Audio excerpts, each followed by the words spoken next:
अरे कालू बेटा, टुनटुनी को बच्चा होने वाला है। तुम एक काम करो, डॉक्टर के पास जाकर टुनटुनी की जांच करवाते हैं। अगर गर्भ में बेटा हुआ तो सही है, लेकिन अगर गर्भ में बेटी हुई तो सोचना पड़ेगा इस टुनटुनी का क्या करना है। हाँ माँ, मुझे कौन सी चिड़िया चाहिए? मुझे भी तो चिड़ा चाहिए। चलो डॉक्टर के जाकर पूछ ही जाते हैं कि इस बार टुनटुनी को बेटा होगा या बेटी। कालू कौर्स की माँ टुनटुनी को जबरदस्ती डॉक्टर के पास ले जाते हैं।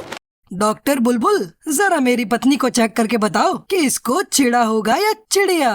तब तक आप लोग हमारी इस वीडियो को लाइक और अगर आपने हमारे चैनल को सब्सक्राइब नहीं किया है तो जल्दी से सब्सक्राइब कर लें और कमेंट सेक्शन में जरूर बताएं कि आपको हमारी कहानी कैसी लगी।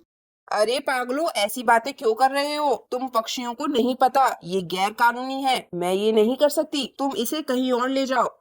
सुन डॉक्टर, मैं तुझे इज्जत से बोल रहा हूँ, मेरी बात मान ले, वरना तेरे लिए ठीक नहीं होगा। मैं तुझे जान से मार दूंगा और तेरा ये क्लिनिक भी तोड़ दूंगा। चल अब जल्दी से चेक करके बता। इस तरह कालू कौवा डॉक्टर को डरा धमका कर चेकअप करवा लेता है। डॉक्टर टुनटुनी की जांच करती है तो उसे बहुत आश्चर्य होता है। अरे ऐसे कैसे हो सकता है? ये तो मैं पहली बार देख रही हूँ। ये कैसे मुमकिन है? अरे डॉक्टर, खुद में ही बड़बड़ाती रहेगी या हमें भी बताएगी? जल्दी बता, बेटा ही होगा ना? नहीं नहीं, इसके गर्भ में बेटा नहीं बल्कि 12 बेटियां हैं। मैं आपको मुबारकबाद देती हूँ, आपके घर में 12 लक्ष्मी आने वाली है। अपनी मुबारकबाद अपने पास रख डॉक्टर। ये क्या बकवास कर रही है? हमें तो एक भी बेटी नहीं चाहिए थी और तू बोल रही है कि 12 बेटियां होंगी। डॉक्टर, हमें इतनी सारी मुसीबत अपने घर में नहीं चाहिए, हमें इतनी सारी बेटियां नहीं चाहिए। तुम ऐसा करो, इन बच्चों को मार दो। नहीं नहीं, मैं पहले ही एक पाप कर चुकी हूँ, अब दूसरा पाप नहीं करूँगी। बेहतर होगा कि आप कहीं और चली जाएं। कालू, ये डॉक्टर ऐसे नहीं मानेगी। तू रुक, मैं इसकी अभी पिटाई करती हूँ। तुम लोग मेरे पास तो आकर दिखाओ, मैं तुम्हें अभी बताऊंगी कि मैं क्या कर सकती हूँ। मैं पुलिस को बुलाकर तुम्हें जेल भिजवा दूंगी।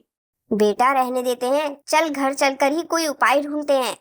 कालू कौवा मजबूरन टुनटुनी चिड़िया को घर ले आता है। अरे कालू बेटा, मुझे तो कुछ समझ में नहीं आ रहा। हमें तो एक भी बेटी मंजूर नहीं थी और यहाँ तो 12 बेटियाँ हो रही हैं। नहीं नहीं बेटा, मैं उन 12 बेटियों को अपने घर में नहीं रखूंगी। मैं नहीं चाहती कि तेरे सर का बोझ बन जाए। बेटा, तू तो जीना ही भूल जाएगा और उनके लिए दहेज ही जमा करता रह जाएगा। तो मैंने कब कहा कि मैं इसे अपने साथ रखूंगा? मैं इसे किसी भी कीमत पर अपने साथ नहीं रखूंगा। माँ, एक काम करते हैं, टुनटुनी को घर से बाहर निकाल देते हैं। वो कहीं भी जाकर मरे, हमें इससे क्या। मैं एक अच्छी सी अमीर चिड़िया देखकर दूसरी शादी कर लूंगा जो मुझे बेटा देगी।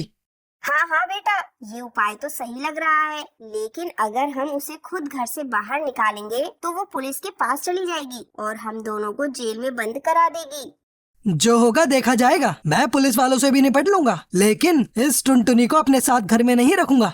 वो दोनों टुनटुनी को घर से बाहर निकाल देते हैं। टुनटुनी उनके सामने बहुत रोती गिड़गिड़ाती है।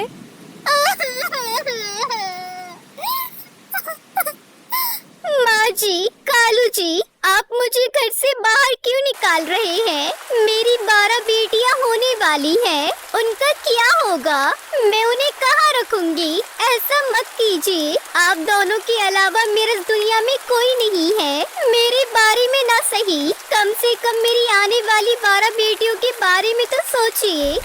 अरे कलमुही, तू कहीं भी जाकर मर, हमें क्या? हमने तुझसे पहले ही कहा था हमें चिड़ा चाहिए, चिड़िया नहीं। लेकिन नहीं, तू तो हमें 12 बेटियां देने वाली थी। माँ जी, मैं मानती हूँ मेरी 12 बेटियां होने वाली हैं, लेकिन इसमें तो मेरा कोई कसूर नहीं है। ये तो भगवान की देन है। आपको तो खुश होना चाहिए कि आपके घर में 12 लक्ष्मी आने वाली है। अरे भाड़ में गई तेरी 12 लक्ष्मियाँ। अपनी 12 लक्ष्मियों को अपने पास ही रख। टुनटुनी रोती हुई जंगल की तरफ चली जाती है। वो एक कुएं के पास जाती है। उसके पास कोई रास्ता नहीं था, इसलिए वो मरने का फैसला ले लेती है। जैसे ही वो कुएं में कूदने वाली होती है कि तभी उसे हरी तोती आवाज देकर उसे रोक लेती है। अरे रुको रुको बहन, तुम अपनी जान क्यों देने जा रही हो? तुम्हारे साथ क्या गलत हुआ है? मुझे बताओ, मैं तुम्हारी मदद करूँगी। क्या बताऊं बहन, मेरे पति और सास ने मुझे घर से बाहर निकाल दिया। मेरी 12 बेटियां होने वाली हैं, मेरे पास घर भी नहीं है। मैं अपनी बच्चियों को कहाँ रखूं? रहूंगी, इसलिए मुझे एक ही रास्ता नजर आया। ये चिड़िया तो 12 अंडे देने वाली है और अगर मैं इसके अंडों को बेच दूं तो मुझे बहुत पैसा मिलेगा। तुम फिक्र मत करो बहन, तुम मेरे साथ चलो, मैं तुम्हें अपने घर में रखूंगी। बहन, तुम मुझे अपने घर में रखने के लिए तैयार हो? मैं तुम्हारा ये एहसान कभी नहीं भूलूंगी। इस तरह टुनटुनी चिड़िया हरी तोती के घर में रहने लगती है। कुछ दिन बाद टुनटुनी चिड़िया के 12 अंडे हुए। फिर एक दिन जब टुनटुनी अपने लिए दाना लेने जा रही थी। बहन, मैं अपने लिए दाना लेने जा रही हूँ, तुम मेरे अंडों का ध्यान रखना। हाँ हाँ बहन, तुम आराम से दाना लेने चली जाओ, वैसे भी अंडे तो अब मुझे ही देखना है। अच्छा है ये टुनटुनी दाना लेने चली गई, यही अच्छा मौका है इसके अंडे बेचने का। इतना कहकर हरी तोती अंडों को लेकर एक अंडेबाज व्यापारी के पास जाती है।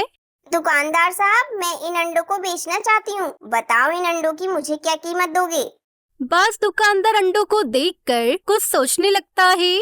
इन अंडों में से तो बच्चे निकलने वाले हैं, इसलिए ये अंडे बहुत कीमती हैं। इस तोती को इन अंडों की कीमत नहीं पता, इसलिए इसे बेवकूफ बनाकर यहाँ से भगा देता हूँ। देखो हरी तोती, मुझे लगता है ये अंडे खराब हैं, इसलिए मैं इन्हें कल तक अपने पास रखूंगा। अगर ये अंडे खराब हुए तो ये फूट जाएंगे और नहीं फूटे तो मैं इनकी कीमत तुम्हें दे दूंगा।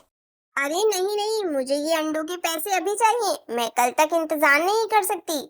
तुम इंतजार नहीं कर सकती तो ठीक है, मैं आज ही तुम्हें अंडे के पैसे दे दूंगा, लेकिन तुम मुझे इन्हें चेक करने का थोड़ा समय दो और तुम अभी यहाँ से चली जाओ। इतना सुनकर हरी तोती वापस अपने घोंसले में चली आती है। थोड़ी देर बाद टुनटुनी दाना लेकर लौटती है। हे भगवान, मेरे अंडे कहाँ गए? मेरे अंडों को कौन ले गया? वही तो मेरे जीने की आखिरी उम्मीद थी। अब मैं अकेली जीकर क्या करूँगी? ये कहकर टुनटुनी चिड़िया कुएं में अपनी जान देने जा रही होती है कि तभी हरी तोती उसे रोक लेती है और उससे कहती है, अरे बहन, मुझे माफ कर दियो, तू अपनी जान मत दे, मैंने ही तेरे अंडों को एक बाज दुकानदार को बेच दिया। चल जल्दी उसके पास चलते हैं और तेरे अंडों को वापस लेकर आते हैं। दुकानदार साहब, मैं जो पहले अंडे लाई थी वे खराब निकल गए, लेकिन मेरे पास बहुत सारे अंडे हैं, इसलिए तुम मेरे साथ चलो, जो भी अंडे तुम्हें पसंद आएंगे तुम वो ले लेना। इतना सुनकर दुकानदार खुश होकर हरी तोती के साथ चला जाता है। तभी टुनटुनी चिड़िया को अंडे उठाने का मौका मिल जाता है और वो अंडे उठाकर घोंसले में चली जाती है। इधर हरी तोती व्यापारी को दूसरे घोंसले के पास ले जाती है। ए तोती, कहाँ है अंडे? अरे अंडे तो यहीं पर रखे थे, लगता है अंडे किसी ने चोरी कर लिए। ए तोती, तू मेरा समय बर्बाद कर रही है, मैं जा रहा हूँ। कुछ दिन बाद टुनटुनी चिड़िया की 12 बेटियां होती हैं। उसकी सभी बेटियां बहुत मेहनती थी। उसने अपना नया घर भी बना लिया और खुशी खुशी अपनी बेटियों के साथ रहने लगती है।